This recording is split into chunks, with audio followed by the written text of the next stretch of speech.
কোভিডের আক্রমণ তো শুনছেন সারা পৃথিবীব্যাপী আবার নতুন করে শুরু হয়েছে। তো এটার আক্রমণের প্রধান স্থল হচ্ছে মার্কিন যুক্তরাষ্ট্র বা ইংল্যান্ড বা এই বিভিন্ন দেশগুলো এখানেও আছে, হতেছে, কিন্তু তীব্রতা হচ্ছে যেমন দক্ষিণ আমেরিকা, ব্রাজিল বা অন্যান্য কয়েকটা দেশ, দক্ষিণ আফ্রিকা, এরকম আরো অনেক নতুন দেশে এই কোভিড দ্রুত ছড়ায় পড়তেছে। এবং যারা এক্সপার্ট তারা ইতিমধ্যে তাদের ওপিনিয়ন জানাচ্ছেন যে আগের যে কোভিডের নমুনা ছিল এবারকার কোভিডের নমুনা একটু ভিন্ন ধরনের এবং এটা আগের তুলনায় অনেক বেশি ভয়ানক, মানে সব জায়গায়। এবং সমগ্র বিশ্বের মানুষ আজকে ভীষণভাবে চিন্তিত। আমাদের দেশে আক্রমণের ঘটনা যদি আমরা বলি, সারা বিশ্বে এই দ্বিতীয় পর্যায়ে যেটা শুরু হয়েছে সবচেয়ে বেশি আক্রমণ হচ্ছে আমাদের দেশে, সংখ্যাও বেশি। মানে আগে যারা লিডিং পার্ট নিয়েছে প্রথম যখন দেখা যায়, আর এই দ্বিতীয়বারের বৈশিষ্ট্যটা হচ্ছে ভারতবর্ষে এটা সবচেয়ে বেশি এবং বিভিন্ন জায়গায় এটা ছড়াই পড়তেছে। নতুন সব জাম আমরা এই সমস্তগুলি আসছে। কিছুক্ষণ আগেও আমার দিল্লির একজন ডাক্তারের সঙ্গে কথা হচ্ছে, সে বলছে দিল্লির আর কোনো সরকারি বেসরকারি কোনো হাসপাতালে এখন আর জায়গা নেই পেশেন্ট ভর্তি করার মতো। আমরা কেউ যদি আক্রান্ত হই তাকে কোথায় গিয়ে আমরা চিকিৎসা করাবো, মানে কোন রাজধানী দিল্লিতে আজকে এই পজিশনের মধ্যে চলে গেছে, মানে সব দিক থেকে। তো এখন তো জানেন একটা গুরুত্বপূর্ণ সময় আমাদের চলছে, 5টা রাজ্যে নির্বাচন হচ্ছে। বাকি রাজ্যগুলি মোটামুটি একটা জায়গার মধ্যে এসেছে। পশ্চিমবাংলায় আরো কালকে তো পরশু জানিয়ে আসছে 1 দফা, তারপরেও আরো 3 দফা থাকবে। এই হাজার হাজার মানুষ জমায়েত হচ্ছে এগুলির সঙ্গে। বা মহাকুম্ভ যেটা এখন দেখছেন এই হরিদ্বারে, এই শাহী স্নান, এটা নাকি পরপর 3 দিন হয়। হিসাব যেটা আজকে আমি টাইমস অফ ইন্ডিয়া দেখলাম, এভারেজ প্রায় 28 লক্ষ লোক স্নান করছে, মানে এই একদিন। তারাও কি জানে অবশ্যই কি দিন আরেকটা কি স্নান থাকে, সেদিন তো বলছে এটা 35 লাখ ছাড়িয়ে গেছে, মানে এত লক্ষ লক্ষ মানুষ। তার মধ্যেও যেটা দেখা যাচ্ছে প্রায় বলছে 2 লক্ষের উপর বেশি লোকের মধ্যে অলরেডি কোভিড পাওয়া গেছে, মানে সে সমস্ত নয়। আরো কতজনের পরীক্ষা হয়েছে, আরো কতজনের মধ্যে আছে, এটা বলা খুব কঠিন। 1 বছর আগে, গত বছর এপ্রিল মাসে এই যে নিজামুদ্দিন, এখানে তো জানেন এই যে তবলিগদের এটা ধর্মীয় সম্মেলন ঠিক এই সময়টার মধ্যে তাদের। তো সেটাকে কেন্দ্র করে তো আমরা ভারতবাসী সবাই দেখলাম একটা সংখ্যালঘু সম্প্রদায়ের মানুষ তাদের ধর্মীয় অনুষ্ঠান করছে। সেখান থেকে ছড়াইছে করে সারা দেশে ছড়ানো হয়েছে। এখন এবছর দেখলাম সেখানে 50 জন বাইরে দিল যে এখন 50 জনের বেশি করা যাবে না। এই রমজান মাসটা সাধারণত এই তাদের উৎসবটা তারা পালন করে, 3 দিন আগে এটা শুরু হয়েছে। এখন বলছে 50 জনের বেশি জমায়েত করা যাবে। তাহলে এই ধরনের যদি আচরণ হয়, আবার ইয়েতে হলে 35 লক্ষ 34 লক্ষ লোক স্নান করতে পারবো, স্নান করার বাইরে তো প্রচুর মানুষ আছে। আর সংখ্যালঘু সম্প্রদায়ের কোনো অনুষ্ঠানে যদি 50 জন আমি বেঁধে দিই, এটা তো এই সমস্ত চিকিৎসা রোগ টোগ এসব নিয়ে তো নানা রকমের মানে বিভেদের বীজ বোনার মতো ঘটনাগুলি করতে যাচ্ছে। খুবই মানে সারা দেশ ভীষণভাবে আজকে সেখানে সংকীর্ণ। এই পরিস্থিতি কিভাবে মোকাবিলা করা যাবে সে সমস্ত।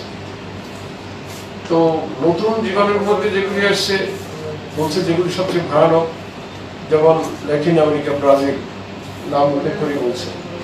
তার সঙ্গে আর 1-2টা দেশ আছে ল্যাটিন আমেরিকা, দক্ষিণ আফ্রিকা থেকে যে সমস্ত জাম আসছে, রোগ আসছে, ভেঙে আসছে বা অন্য কোনোভাবে আসছে, বলছে আগের তুলনায় এগুলি আরো ভয়ানক। এবং এটাও এখানে দ্রুততার সঙ্গে ছড়ায় পড়তেছে। সে পরিস্থিতির মধ্যে কেন্দ্রীয় সরকার তো প্রাইম মিনিস্টার মুখ্যমন্ত্রীদের সঙ্গে কথা বলার চেষ্টা করছেন বা উদ্যোগ নিছেন, কিন্তু সার্বিকভাবে মোকাবিলা করার জন্য কেন্দ্রীয়ভাবে যে উদ্যোগ নেওয়া দরকার সেই উদ্যোগ কিন্তু সেরকমভাবে পরিলক্ষিত হইতেছে না। এবং কোভিড আইন কানুন সবচেয়ে বেশি ভেঙে যদি কেউ থাকেন সে তো প্রাইম মিনিস্টার, হোম মিনিস্টার, হ্যাঁ, যারা দেশের প্রধান পরিচালক, তারাই সব আইন কানুনটা ভাঙতেছেন বেশি সব দিক থেকে। এটা যেমন একটা দিক আছে, তেমনি তো টিলেকশন এখন গিয়ে শেষ পর্যন্ত পশ্চিমবাংলা এই 6 দফা নির্বাচন, 1 মাসের উপর বেশি সময় ধরে নির্বাচন, ভারতবর্ষে কোনো সময় কোনো একটা রাজ্যে এরকম নির্বাচন, এত লম্বা নির্বাচন আমাদের অন্তকে স্মরণের মধ্যে নাই। যদি কোনো সময় হয়েও থাকে হতে পারে, কিন্তু আমাদের স্মরণের মধ্যে পড়তেছে না এত লম্বা নির্বাচনের তারিখ। তো এখন তো বাকি কয়দিনে এই যে একটা দফা গেলে আর 3টা দফা থাকবো। পরশু দিন বোধহয় একটা দফা আছে, 17 তারিখ। হ্যাঁ, 17 তারিখ তো আগামীকালে। হ্যাঁ, কালকে গেলে আরও 3টা দফা থাকবো, মানে সে সমস্ত দিক থেকে। তো বিভিন্ন কথাবার্তা হচ্ছিল যে এই 3টাকে একটা দিনে আনা যায় কিনা, করা যায় কিনা। পশ্চিমবাংলা সরকারের দিক থেকে ক্লিয়ারেন্স দিচ্ছেন, মানে যে কোনো অসুবিধা নেই, যদি তারা করতে চান আমরা আপত্তি করব না। কিন্তু ইলেকশন কমিশন বলছেন না, ওই 3 দিনেই হবে।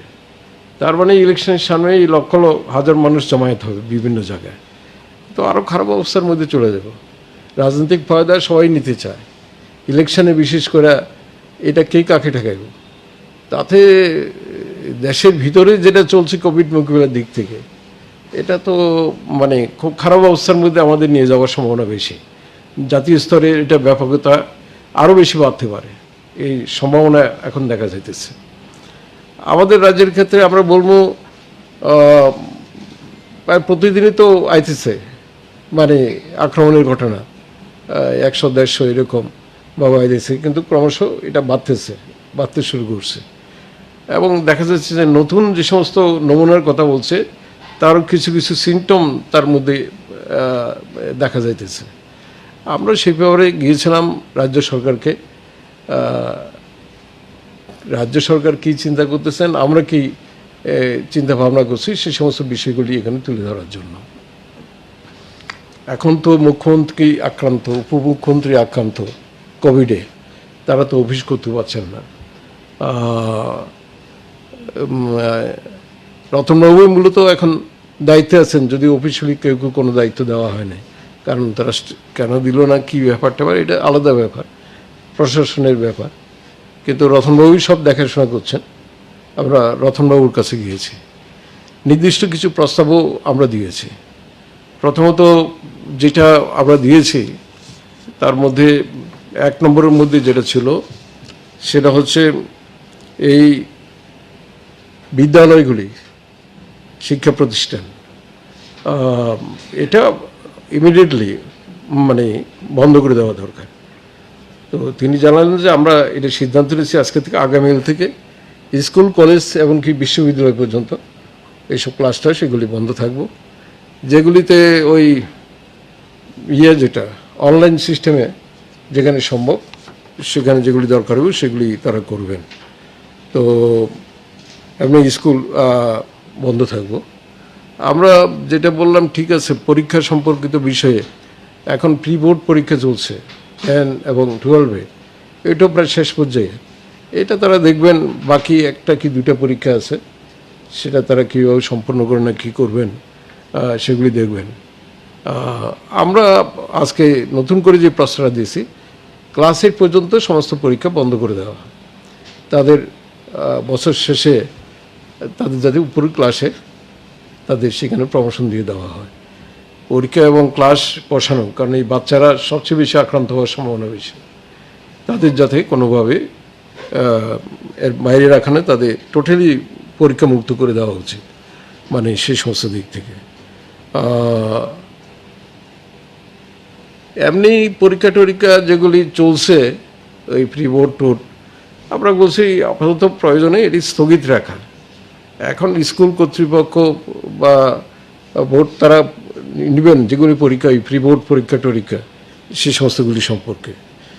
তো সিবিএসসিতে এর মধ্যে দেখছেন ক্লাস 10-এর মানে মাধ্যমিক পরীক্ষা তারা করে দিয়েছেন, স্থগিত করে দিয়েছেন এবং এই পরীক্ষাও পিছিয়ে দিয়েছেন 12-এর, মানে সে সমস্ত দিক থেকে। তো দ্বিতীয় যেটা আমরা বলছি সেটা হচ্ছে করোনা সংক্রামিত রোগী এদের খুঁজে বের করার জন্য প্রথম পর্যায়ে আমরা যে সমস্ত উদ্যোগ নিয়েছিলাম, এয়ারপোর্ট থেকে আরম্ভ করে রেল স্টেশন, বাস স্টপেজ যে সমস্ত জায়গায় আছে, সেগুলিতে সরকারি প্রশাসনের সর্বশক্তি তার জন্য নিয়োগ করা দরকার। যে কে কোন পথে ঢুকছে আমরা তো বুঝতেই পারছি না। আমাদের প্রতিবেশী বাংলাদেশ আমাদের 3 দিক থেকে ঘেরাও। বাংলাদেশের পরিস্থিতি অনেক খারাপ, এটা আমরা অনেক ভালো জানেন। মানে সেই সমস্ত দিক থেকে প্রতিদিনই সেখানে লোক মারা যাচ্ছে, অনেক লোক মারা যাচ্ছে। তো এটা তো আর এই তারের জালের বেড়া এই কোভিড তো আঁকড়াতে পারবো না। কম বেশি সীমান্ত অঞ্চলের মধ্যে আমাদের যারা লোক আছে তাদের উপরেও তার কিছু প্রভাব পড়তে পারে সে সমস্ত দিক থেকে। তো সেদিক থেকে এই ডায়াগনোসিসটা করা, এই যে আক্রমণটা হইতেছে, সংক্রমিত যেটা হইতেছে, এটার জন্য ব্যাপক পরীক্ষা নিরীক্ষা যেগুলি এটা চালু করা দরকার। এটা ভীষণভাবে দরকার হয়ে পড়ছে আইডেন্টিফাই করা। এটার আমরা বলছি সেক্ষেত্রে জিবি তার একটা নির্দিষ্ট ব্লক তারা কোভিড হাসপাতাল হিসেবে চিহ্নিত করেছেন। 1 জিবি থেকে সারা রাজ্যে নিয়ন্ত্রণ করা সম্ভব না। মহকুমা এবং জেলা হাসপাতাল এটাকে তার সঙ্গে যুক্ত করা দরকার। জেলা হাসপাতাল তো অবশ্যই, মহকুমা হাসপাতাল বেশ কিছু আছে, এটাকে যুক্ত করা। মহকুমা হাসপাতালে সব পরীক্ষা হয়তো করতে পারবো না, কিন্তু যে পরীক্ষাগুলি করা দরকার জেলা হাসপাতালে মেশিনিস আছে। এই যে মেশিনটা কি জানি নাম, আরটিপিসিআর মেশিন নেই এখনো, হ্যাঁ সব আগরতলাতে ব্যাপারে করছে। মানে সব মেশিন যা আছে খোঁজ নিয়ে জানা গেল 4টার মতন মেশিনই আছে। তো আমরা বলছি যে অন্তত 2 দিকে 2টা জেলা, একটা উদয়পুরে আর একটা ধর্মনগর, এখানে 2টা মেশিন পাঠান। সাবডিভিশনগুলি পরীক্ষা করবেন, তারা যেটা করতে পারেন তাদের ক্ষমতার মধ্যে আছে তারা সেগুলি করবেন, বাকিগুলি ডিস্ট্রিক্টে তারা করবেন। ডিসেন্ট্রালাইজড করা যেটা এই মুহূর্তে সবচেয়ে বেশি দরকার এই বিষয়ে, মানে উদ্যোগ নেওয়ার জন্য। তো সেগুলি যাতে করতে পারেন তারা তো দেখছেন, বলছেন আমরা কথাবার্তা বলে দেখব এটা কীভাবে পরীক্ষা বাড়ানো এবং সব জায়গাতেই পরীক্ষার সম্পর্কে যাতে সবিশেষ উদ্যোগ নেয়। তারপরে হাসপাতালে এক সময় জায়গা থাকলো না কোভিড পেশেন্ট রাখার মতো। তো আগেরবার যখন আমরা করছি, যেমন ভগৎ সিং বা ওইখানে এই ইয়ের মতন ওই যে ফোর্স স্কুল যেটা ছিল এরকম, বা ওই জুট মিলের এখানে ইন্ডাস্ট্রি প্যারের এখানে আমরা কিছু এরকম সেন্টার করছিলাম। যদি কোনো কারণে হাসপাতালে যার অভাব দেখা দেয়, এখন থেকে তার একটা প্রস্তুতি রাখা, যাতে, কারণ আগরতলায় আসবো, রাজ্যের যেখানেই থাকুক না থাক, জটিলতা দেখা দিলে পেশেন্ট আগরতলায় আসবো, পেশেন্ট পার্টির চাপ থাকবো, ডাক্তারদেরও যারা নিচে কাজ করতেছেন ওষুধপত্র যন্ত্রপাতি সব কিছু তাদের সঙ্গে থাকে না, অভাব থাকে। এখানে আগরতলার উপরে নজর থাকে বেশি, এখানে পাঠাইবেন। সেগুলিও এখন থেকে এটা দেখা দরকার, মানে এই ব্যবস্থাপনাগুলি এগুলি যাতে দ্রুত সেগুলি করতে পারেন। এবং মোট কথা হচ্ছে রুগী কোথায় আছে এটা খুঁজে দেখা, এটা বের করা, তাতে হেলথ ডিপার্টমেন্টের একবারে লোয়ার লেভেলে যারা আছেন, যারা কাজ করেন এই সাবসেন্টারে, এনএনএম বা তার সঙ্গে অন্যান্য যারা আছেন, হ্যাঁ যারা আছেন, পঞ্চায়েত আছে, এই সব কিছু মিলে রোগ কোথায় আছে, কার মধ্যে আছে খুঁজে বের করাটা হচ্ছে এই মুহূর্তে সবচেয়ে অন্যতম প্রধান কাজ। এটার জন্য সার্বিক উদ্যোগ দায়িত্ব সরকার থেকে নিতে হবে, মানুষকে সহযোগিতা নিতে হবে, এবং মানুষ তো সব রকমের সাহায্য করার জন্য সরকারকে প্রস্তুত। এখন সেই জায়গার মধ্যে এটা যাতে রোগ আইডেন্টিফিকেশন এবং এটা দরকার, আর তার জন্য যে চিকিৎসার ওষুধপত্র এগুলি যেগুলি আছে সেগুলি যাতে সাফিসিয়েন্ট তার ব্যবস্থা করা হয়। একটা বড় অংশের পেশেন্টের পোষা দিয়ে কিছু করার মতন কোনো ক্ষমতা নেই। এটা সরকারকে এটা দায়িত্ব নিতে হবে, মানে সেই সমস্ত দিক থেকে এটা এই মুহূর্তে সবচেয়ে বেশি বেশি করে দরকার। ডাক্তারের ভীষণ অভাব আছে, 350-এর উপরে পাশ করার ছেলে MBBS আছে, অথচ তাদের কোনো রকমের কাজ দেওয়া হইতেছে না। নার্সেস আছে আমাদের হাতে, অন্যান্য হেলথ স্টাফ যারা এই কাজে সাহায্য করতে পারেন সরকারের এই ব্যাপক উদ্যোগের সঙ্গে, তাদের দ্রুত সেখানে কাজে নিয়োগ করার জন্য উদ্যোগ নেওয়া দরকার, ব্যবস্থা গ্রহণ করা দরকার, যাতে হেলথ ডিপার্টমেন্টে তার স্টাফ, তার সঙ্গে নির্বাচিত সংস্থাগুলি আছেন, পঞ্চায়েত, পৌরসভা সব মিলে, এবং আমরা জনপ্রতিনিধি যারা আছি সব জায়গায়, সব মিলিয়ে যাতে একটা সম্মিলিত প্রচেষ্টা উদ্যোগ আমরা নিতে পারি, রোগী আইডেন্টিফাই করা, তার চিকিৎসার ব্যবস্থা করা, মানে এটাই হচ্ছে এখন এই মুহূর্তে সবচেয়ে বড় কাজ। সরকারকে আমরা এটাই অনুরোধ করেছি, এই ব্যাপারে যে কোনো রকম সরকার যেটা আমাদের কাছে চান, আমরা যেটা করতে পারি নিশ্চয়ই আমরা করব। সরকারের সঙ্গে পূর্ণ সহযোগিতা নিয়ে কোভিড মোকাবিলা আমরা করতে চাই। এটার মধ্যে যাতে কোনো রকম ন্যারো মানে গেম যাতে কোনো রকম না হয়, রুগী যারা আক্রান্ত হন তারা যাতে চিকিৎসার সুযোগ পান, তাদের জন্য সেই ব্যবস্থা যাতে এখানে থাকে। এই পরিপ্রেক্ষিতে আরও দুই একটা বিষয়ে আমরা বলছি, টিকাকরণ এটা বাড়াতে হবে। এটা মাঝখানে ছিল, আবার স্লো হয়ে পড়ছে, এবং প্রত্যেকটি লোককে টিকাকরণের আওতার মধ্যে আনতে হইব, এবং এটা তার ব্যবস্থা করতে হইব, মানে সরকারি খরচে এই সমস্ত ব্যবস্থাটা করতে হইব। সেই সমস্ত দিক থেকে ভেরি ইম্পর্টেন্ট কাজ এই সময়ের মধ্যে এই টিকাকরণ। তো যারা মহকুমার কথা আমরা বলছি, দ্বিতীয় যেটা বলছি, এই যে এডিসি নির্বাচন গেল টেলো, আমরা নিজেরাও দেখছি, সবাই দেখছে, প্রশাসন, পাহাড়ে কিন্তু একটা খাদ্যাভাব চলছে, মানে ইয়েতে তো কোনো কাজকর্ম নাই।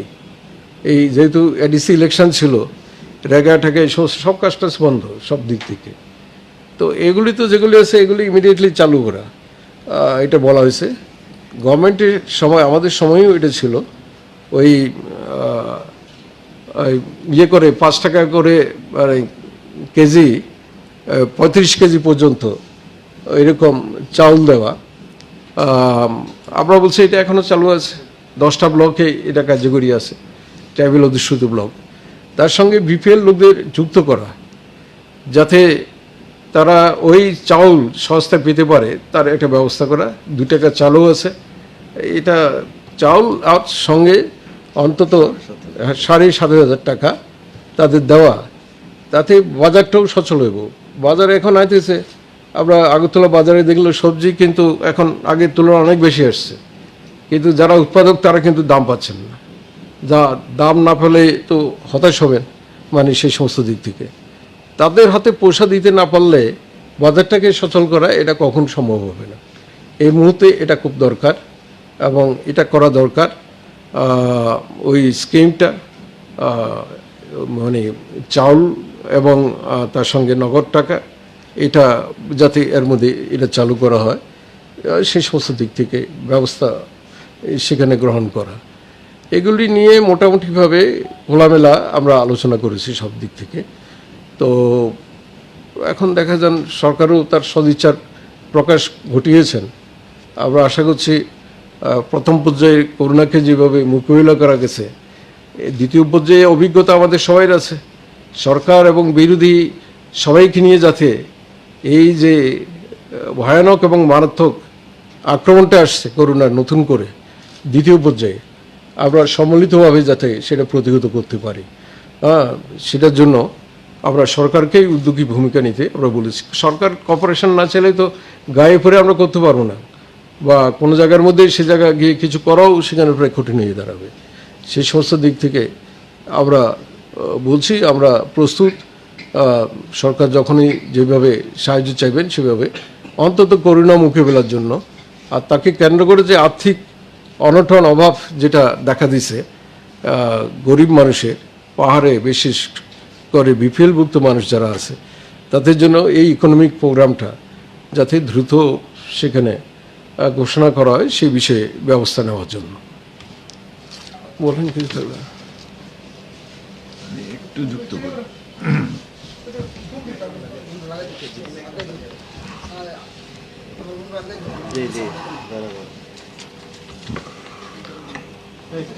বাদলদার সবটাই বলেছেন। কথা প্রসঙ্গে এই বিষয়গুলো এসেছে যে গত বছর যখন প্রথম করোনার ধাক্কা লাগে আমাদের, সেই সময়টাতে প্র্যাকটিক্যালি আমরা দেখেছি গভর্নমেন্টও অপ্রস্তুত ছিল, আমাদেরও কোনো পূর্ব অভিজ্ঞতা ছিল না। তো ফলে অনেক ক্ষতি হয়ে গেছে। কিন্তু এই গত এক বছরের কাজের অভিজ্ঞতার মধ্য দিয়ে এবং যে সময়টা আমরা পেয়েছি, এক বছর সময় কম নয়। করোনা শেষ হয়ে গেছে এটা বিশ্ব স্বাস্থ্য সংস্থাও বলেনি, স্বাস্থ্য বিশেষজ্ঞরা কেউ বলেনি। এটা আবার ফিরতে পারে এরকমই আশঙ্কা ছিল এবং সেটা ঘটনা হলো। তো এখন সেদিক থেকে সরকার বলতে পারবে না যে আমরা অপ্রস্তুত, আমরা সময় পাচ্ছি না বা আমাদের রিসোর্সেস ক্রাঞ্চ আছে, এটা কেউ বলতে পারবে না, না রাজ্য সরকার না কেন্দ্রীয় সরকার। সেদিক থেকে আমরা যে প্রস্তাবগুলো এখানে রেখেছি, এটা গত বছর এডুকেশন ডিপার্টমেন্টের সঙ্গে যুক্ত সবাইকে নিয়ে মিটিং করে শিক্ষামন্ত্রী, পরবর্তী সময়ে মুখ্যমন্ত্রী একটা সিদ্ধান্ত নিয়েছিলেন এবং এটাই হয়েছিল যে কোনো রকম ঝুঁকি নেওয়া যাবে না। আমাদের ছেলে মেয়েদের ভবিষ্যৎ, তাদের জীবন, শিক্ষক শিক্ষিকাদের জীবন, এগুলো নিয়ে কোনো রকম ঝুঁকি নেওয়া যাবে না। এবং আপনারা দেখেছেন যে বন্ধ ছিল, অনির্দিষ্টকালের জন্য বন্ধ ছিল, আবার যখন সিচুয়েশন নর্মাল হয়েছে সেগুলো খুলে দেওয়া হয়েছে। যেখানে যেখানে সম্ভব অনলাইনে ক্লাস, ঠিক আছে, সব জায়গাতে অনলাইনে ক্লাস হয় না, গ্রামে কি করে হবে? তো এটা তাদের ভাবনা চিন্তার মধ্যে আছে, তারা কি করবেন। আমরা ক্যাটাগরিক্যালি বলেছি যতক্ষণ পর্যন্ত পরিস্থিতি স্বাভাবিক হচ্ছে না, করোনা পরিস্থিতি, সমস্ত বিদ্যালয় শিক্ষা প্রতিষ্ঠানগুলো বন্ধ রাখুন এবং যা কিছু পরীক্ষা সূচি আছে ইনক্লুডিং বোর্ড এক্সামিনেশন সেগুলো আপাতত স্থগিত করে দিন। যখন যেরকম সিচুয়েশন ডেভেলপ করবে তখন আপনারা সিদ্ধান্ত নেবেন। সেই ক্ষেত্রে শিক্ষামন্ত্রী বললেন যে উনি শীঘ্রই বিশ্ববিদ্যালয়ের ভিসিদের সঙ্গে এবং আমাদের বোর্ডের যিনি সভাপতি আছেন, বোর্ডের কর্মকর্তা, তাদেরকে নিয়ে বসে ওইগুলোর ব্যাপারে সিদ্ধান্ত নেবেন। তবে বিদ্যালয় শিক্ষা দপ্তর থেকে আজকেই ঘোষণা করে দিয়েছে, আমরা শুনলাম দুপুরবেলা, আমাদের তো আমরা প্রেস রিলিজ কালকেই করেছিলাম বিকেলে, তো একটা ডিসিশন অলরেডি তারা অ্যানাউন্স করেছে, বাকিটা করবে এখন। সেকেন্ড যেটা হচ্ছে যে কোভিড মোকাবিলার ক্ষেত্রে, এই সংক্রমণ ঠেকানোর ক্ষেত্রে বাদলদা বলেছেন ডিটেলস। আমরা গতবারই বলেছিলাম মাননীয় মুখ্যমন্ত্রীকে যে দেখুন সব চাপটা কেন আগরতলার উপর আনা হচ্ছে, এটাকে ডিসেন্ট্রালাইজ করে দিন এবং সমস্ত এন্ট্রি পয়েন্টগুলোতে প্রাথমিকভাবে চেকিংয়ের ব্যবস্থা করুন, প্রিলিমিনারি চেক, তারপরে টেস্টিংয়ের ব্যবস্থা করুন। তাহলে দেখবেন যে রাজ্যে যারা ঢুকছে রেলে, সড়ক পথে বা বিমান পথে, এই বাইরের থেকে ঝুঁকি নিয়ে যারা করোনা নিয়ে ঢুকছে এটা যেমন চেক দেওয়া যাবে, ঠিক তেমনি আমাদের রাজ্যের ভেতরে যারা করোনা আক্রান্ত হয়ে গেছে সেটার জন্য ম্যাসিভ ট্রেসিং দরকার, খুঁজে বের করা। তাতে সমস্ত মানুষকে গ্রাম স্তরে, পাহাড় স্তরে বা শহর এলাকার স্তরে জনপ্রতিনিধি বা বিভিন্ন সংস্থা আছে, স্বাস্থ্য দপ্তরের কর্মীরা আছে, আশা ওয়ার্কাররা আছে, তাদের কাজই এটা, ঘরে ঘরে গিয়ে খবর নেওয়া, এইভাবে ট্রেসিং করা এবং তার টেস্ট করা, তারপর ট্রিটমেন্টের ব্যবস্থা করা। ট্রিটমেন্টের ব্যবস্থা গত এক বছরে যা তৈরি হয়েছিল সেটাকে আবার রিভাইভ করলেই হয়। হ্যাঁ, রিভাইভ করার ক্ষেত্রে স্থানের কোনো অভাব নাই, কিন্তু ম্যান পাওয়ারের অভাব আছে। গতবারে আমরা দেখেছি যারা কোভিড হসপিটালে কাজ করছিল, স্বাস্থ্যকর্মী, নার্স বা ডক্টরস, তারা ওই 3-4 মাস কাজ করার পরে আর তাদেরকে রাখা হয়নি। কিন্তু এটা তো আবার রিভাইভ করতে হবে এবং তারা আছে, বেকার ডাক্তার আছে, বেকার নার্স আছে, বেকার প্যারামেডিক্যাল ওয়ার্কার আছে, কোনো কিছু শর্ট নেই। এখন তাদেরকে দ্রুত এনগেজ করে সমস্ত হাসপাতালগুলোকে রিওপেন করে দেওয়া। থার্ড পয়েন্ট যেটা, সেটা হচ্ছে কোভিড টেস্টের ব্যাপারে। শুধু আগরতলা গভর্নমেন্ট মেডিকেল কলেজে ভাইরোলজি ডিপার্টমেন্ট তারা আরটিপিসিআর টেস্টটা করেন। আমরা গতবারই প্রস্তাব দিয়েছিলাম যে প্রত্যেকটা জেলা হসপিটালে আমাদের প্যাথোলজিতে মাইক্রো বায়োলজিস্ট আছে, শুধু একটা মেশিন দরকার। ডিস্ট্রিক্ট হসপিটালে তারা তখন আরটিপিসিআর টেস্টটা করতে পারবেন এবং এটা under close supervision of GB medical college virology department. তাহলে কোনো অসুবিধা নেই, তাহলে ম্যাসিভ আমরা টেস্টও করতে পারছি, কনফার্ম টেস্ট, এবং সারা রাজ্যের মধ্যে সেটা রইল, এবং ট্রিটমেন্টের ব্যবস্থাটাও রাজ্যের মহকুমা এবং জেলা হাসপাতালগুলির মধ্যে তখন করা যাবে। প্রাথমিক পরীক্ষার জন্য যেটা অ্যান্টিজেন টেস্ট, ওটা কোনো মানে চূড়ান্ত টেস্ট নয়। অ্যান্টিজেন টেস্ট সহজ পদ্ধতি, এটা মহকুমা স্তরে বা তার নিচের স্তরেও করা যায়, এটা কোনো ব্যাপার না, কিন্তু এটা দিয়ে কনফার্ম হওয়া যায় না। কনফার্মেশনের জন্য আমরা বলেছি, গতবারই বলেছিলাম, আমি আশা করব যে আমাদের দুজনেরই মনে হয়েছে যে গভর্নমেন্ট এটা হয়তো ব্যবস্থা করলে করতে পারেন, কোনো অসুবিধার কারণ আমরা কিন্তু দেখি না। আমরা জোর দিয়ে বলেছি মাননীয় মন্ত্রী মহোদয়কে, এইটা সমস্ত ডিস্ট্রিক্টগুলোকে সেট করে দিন, লোক আছে ওখানে, মাইক্রোবায়োলজিস্ট আছে, তারা তাদের পদ্ধতি অনুযায়ী সেই টেস্টগুলো করে দিক, তাহলে খুব অল্প সময়ের মধ্যে আমরা কোভিড আক্রান্ত মানুষের কনফার্ম কেসগুলো আইডেন্টিফাই করতে পারবো এবং যথাযথ ট্রিটমেন্ট করা যাবে। চতুর্থ যেটা, সেটা হচ্ছে কোভিড, এমনি হাসপাতালগুলোর মধ্যে কোভিডের সঙ্গে আমাদের জেনারেল হসপিটালগুলির মধ্যে যারা অন্য পেশেন্ট থাকে, আমরা সেটাও বলেছি, এটা যেন না হয়। কোভিড হাসপাতাল বলে শুধু করোনা পেশেন্টদেরই ট্রিটমেন্ট হবে, তারাই অগ্রাধিকার পাবে, অন্য পেশেন্টদের অবহেলা হবে কোনোভাবে, এটা যেন না হয়, এটা গভর্নমেন্টকে দেখতে হবে খুব, এবং এটা সুনিশ্চিত করতে হবে গভর্নমেন্টকে যে না, এরকম কিছু হওয়ার সম্ভাবনা নেই। এই মোটামুটি আমরা বলেছি। মাননীয় মন্ত্রী উনিও প্রেস মিট করবেন বলেছিলেন, উনিও তো করছেন এখন। মাননীয় মন্ত্রীকে তো আমরা বলেছি এখন স্বাস্থ্য দপ্তর মাননীয় মুখ্যমন্ত্রীর হাতে, এবং সমস্ত ব্যাপারটাতেই মাননীয় মুখ্যমন্ত্রীকে কনসাল্ট করতে হবে। যাই করা হোক অত্যন্ত দ্রুততার সাথে পদক্ষেপ নিতে হবে, তাহলে আমাদের ক্ষতি কম হবে, ঝুঁকিপূর্ণ যে পরিস্থিতিটা, সেই পরিস্থিতিটাকে আমরা সামলে উঠতে পারবো। যেটা প্রথম থেকেই আমাদের রাজ্যের ডাক্তারবাবুরা বলছিলেন যে এত বড় একটা মহামারী চলছে, কিন্তু তার জন্য যে প্রপার আইসি অ্যাক্টিভিটি, মানুষকে সচেতন করবার জন্য যে কাজ, সেই কাজটাই কিন্তু করা যায়নি। এখন সময় গেছে, 1 বছর সময় পেয়েছিল গভর্নমেন্ট। এমন মনে হচ্ছে যে কোভিড একবার হয়েছে আর হবে না, এই ধারণা বশবর্তী আমরা হয়ে গেছিলাম। আমরা আমাদের সহকারেই বলছি, তো এই কাজটা তো পাশাপাশি করানো দরকার, সচেতনতা বাড়ানো দরকার। এবং ভ্যাকসিনের কথা যেটা বলা হলো, আমাদের রাজ্যে 45 বছরের ঊর্ধ্বে সবাই ভ্যাকসিন পেয়ে গেছে, এটা আমরা মনে করি না। এখনও খুঁজলে দেখা যাবে যে অনেকেই নেননি। আমরা বলেছি যে সব মানুষের জন্য ভ্যাকসিনের ব্যবস্থা করা, এবং সেটা ফ্রি অফ কস্ট করতে হবে। এবং ভ্যাকসিনের পাশাপাশি ভ্যাকসিন নিলে পরেই নিরাপদ হয়ে গেল তা নয়, তার জন্য যে কতগুলো বিধিনিষেধ আছে মান্য করতে হয় প্রত্যেককে, সেই কথাগুলো যারাই ভ্যাকসিন নিচ্ছেন তাদেরও জ্ঞাতার্থে নেওয়া দরকার। এই ধরনের সচেতনতামূলক কর্মসূচির উপর আরও জোর দিতে হবে।